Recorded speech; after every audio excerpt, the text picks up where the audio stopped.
किसी भी देश में किसी भी धर्म की कोई किताब भगवान ने कभी नहीं लिखी। हर किताब मनुष्य ने लिखी है। मैं अपने एक ब्राह्मण मित्र की शादी की बारात में शामिल हुआ था। माली जाति में जन्मे ज्योतिराव फुले ने गैर ब्राह्मणों में शिक्षा के प्रसार की जरूरत महसूस की और सन 1848 में पूना में पिछड़ी जाति वालों के लिए एक पाठशाला खोल दी।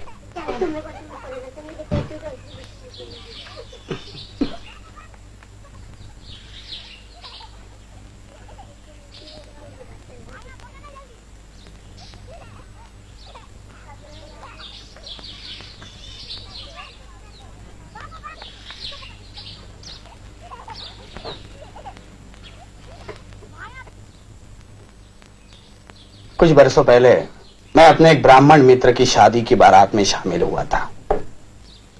मित्र के रिश्तेदारों ने मुझे देखा और चले जाने को कहकर मेरा अपमान किया था।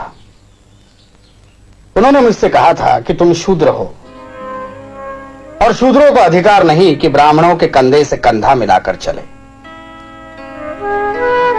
उन्होंने मुझसे कहा कि तेरी वजह से तमाम बारात भ्रष्ट हो रही है। उन्होंने और भी बहुत सी बातें मुझसे कही जिन्हें मैं यहां दोहराना नहीं चाहता, लेकिन उस रात मेरी आंखों में नींद नहीं उतरी। पूरी रात मेरे मन में तरह तरह के सवाल उठते रहे और उसका कोई जवाब मुझे नहीं मिला। धीरे धीरे मेरे मन में यह बात आ गई कि हमें आत्मसम्मान पाने के खातिर संघर्ष करना होगा। इस संघर्ष के लिए हमें अपने पैरों पर खड़ा रहना होगा। हमें हथियार उठाना पड़ेगा, लेकिन लाठी नहीं, तलवार नहीं, तोफ तमचा नहीं, बल्कि ज्ञान, विचार और सही शब्द। और ज्ञान, विचार और शब्द शिक्षा के बल पर ही मिल सकते हैं।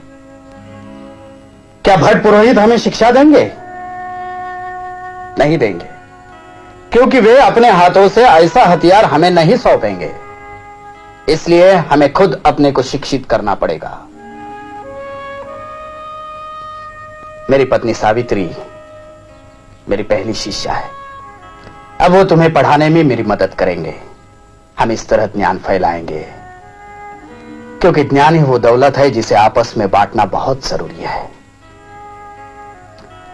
यह हमारी पहली पाठशाला है जो छोटी जाति की लड़कियों के लिए खोली गई है।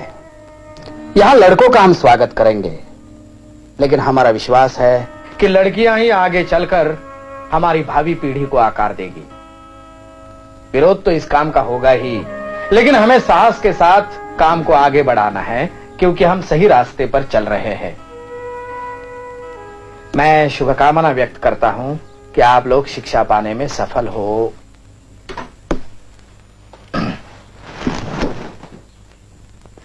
अच्छा बच्चों, अब तुम सब घर जाओ।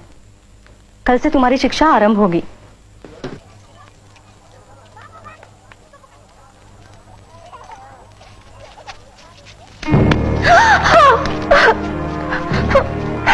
धर्म भ्रष्ट करने वालों का ऐसा ही होता है। तू हिम्मत रखो सावित्री, ये तो शुरुआत है। उनका समाज हम पर कीचड़ी उछाल सकता है और कर ही क्या सकता है। रुका सड़ा हुआ समाज, अपने हाथों पैदा किए दलदल में धंसा हुआ समाज है वो। जब हम कुंभी किसान शिक्षा पालेंगे तो कुल समाज को उलट कर रख देंगे हम, सारी कालीमा धो देंगे हम। सावित्री, तुमने जो काम शुरू किया है वो बहुत साहस का है। ये मामूली औरत की बूते की बात नहीं कि घर की दहलीज पार करके बाहर निकले और पढ़ाने का काम करे। तुम गर्व से माथा उठाकर चलो सावित्री।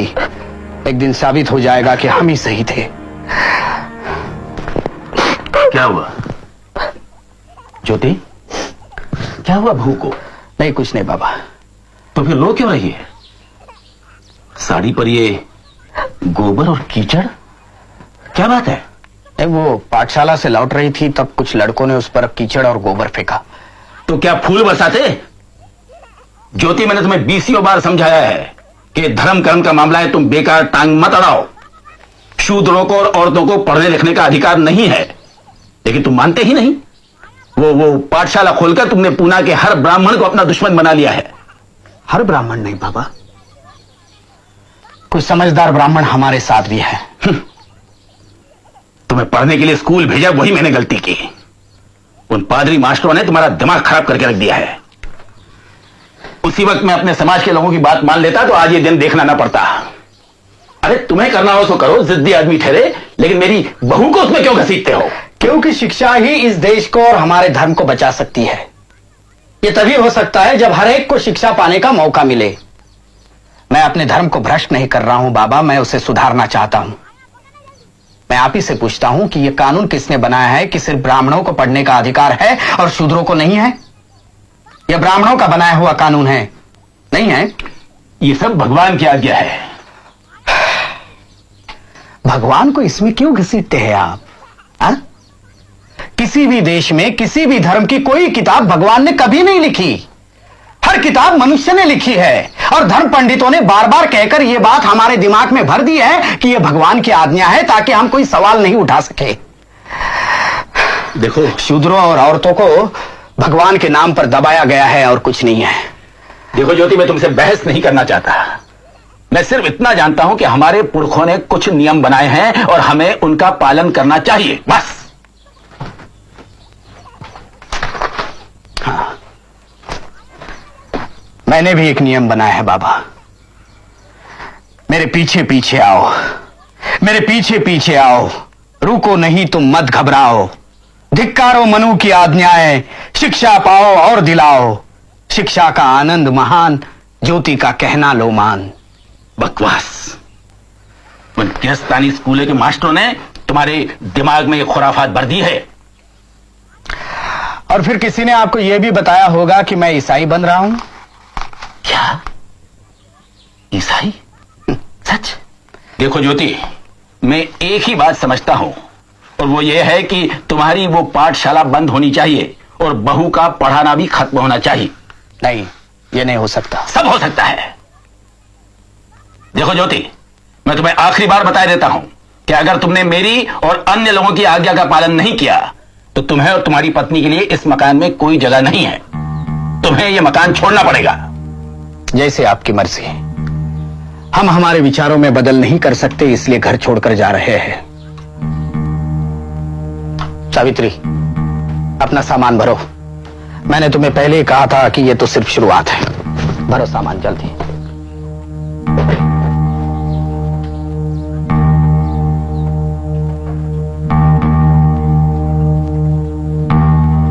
ज्योति तो पागल हो गया है, विराट पागल।